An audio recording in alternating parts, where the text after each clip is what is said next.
কেন্দ্রীয় বাহিনী ব্যবহার নয়, সিপির রিপোর্টে উল্লেখ না থাকায় ক্ষোভ। অর্ধেক রিপোর্ট বলে ক্ষোভ, ফের রিপোর্ট তলব। আপনারা জানেন এই ঘটনার পর রিপোর্ট তলব করা হয়েছিল কমিশনের তরফ থেকে, এবং যে রিপোর্ট দেওয়া হয়েছে রাজ্যের তরফ থেকে তাতে খুশি নয় কমিশন। অর্ধেক রিপোর্ট বলে ক্ষোভ, ফের রিপোর্ট তলব। শনিবার ব্রিগেডে মোদীর সভার আগে গিরিশ পার্কে ধুন্ধুমার। কলকাতার সিপির কাছে ফের রিপোর্ট চাইল কমিশন। প্রধানমন্ত্রীর সভা থাকলেও কেন ইন্টেলিজেন্স ফেল, গাফিলতিতে ব্যবস্থা নেওয়া হয়েছে কিনা জানাতে নির্দেশ। বিস্তারিত রিপোর্ট জমার নির্দেশ কমিশনের।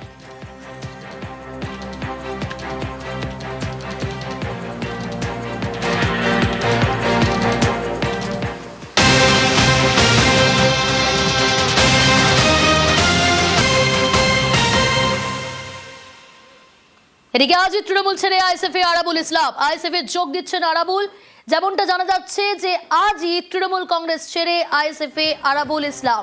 আইএসএফ এ যোগ দিচ্ছেন আরাবুল। এ বিষয়ে ডিটেল জানাবে কল্যাণ, রয়েছে আমার সঙ্গে। কল্যাণ, একেবারে প্রিয়াঙ্কা জানিয়ে দিই, বেশ কয়েকদিন ধরে কিন্তু এই জল্পনায় চলছিল যে আইএসএফ এ যাচ্ছেন আরাবুল ইসলাম। পুরনো যে দল, সেই দল ছেড়ে তিনি আইএসএফ এ যাচ্ছেন। তবে সেই জল্পনার কিন্তু কার্যত অবসান ঘটতে চলেছে বলাই চলে, কারণ আজকেই আরাবুল ইসলাম তিনি ফুলপুরা শরীফে যাচ্ছেন। সকাল 10:30 নাগাদ দক্ষিণ গাজীপুরের বাড়ি থেকে তিনি বার হন এবং সেখান থেকে তিনি ফুলপুরার উদ্দেশ্যে রওনা হচ্ছেন, এবং সেখানে গিয়েই তিনি নওশাদ সিদ্দিকীর পাশাপাশি আব্বাস সিদ্দিকীর হাত ধরে তিনি আইএসএফ এ যোগ দিচ্ছেন, এবং তারপরেই তিনি কার্যত মাঠে নামবেন। আইএসএফ এর যে সমস্ত নেতা কর্মীরা রয়েছে তারা এই বিষয় নিয়ে যথেষ্ট উচ্ছ্বসিত বলে তিনি দাবি করেন। তবে যাওয়ার সময় তিনি আবারও কিন্তু সেই একই কথা বলেন যে পুরনো দল অর্থাৎ তৃণমূল যে তার প্রতি যে অন্যায় অবিচার করেছে সেই নিয়েও তিনি বলেন এই যে একরাশ ক্ষোভ এবং অভিমান নিয়েই কার্যত তিনি তৃণমূল থেকে কার্যত আইএসএফ এ যাচ্ছেন। তবে আইএসএফ এর যাওয়া নিয়ে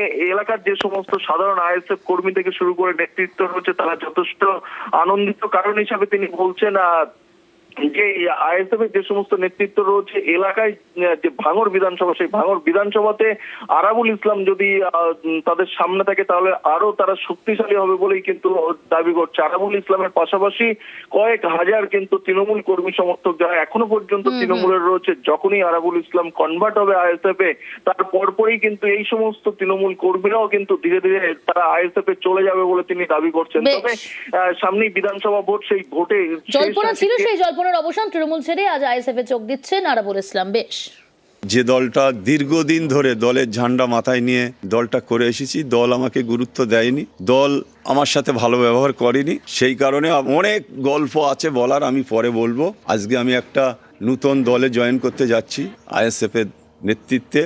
আইএসএফ আমাদের নেতা হচ্ছে আব্বাস ভাইজান, নওশাদ ভাইজান, তাদের নির্দেশ আদেশ মেনে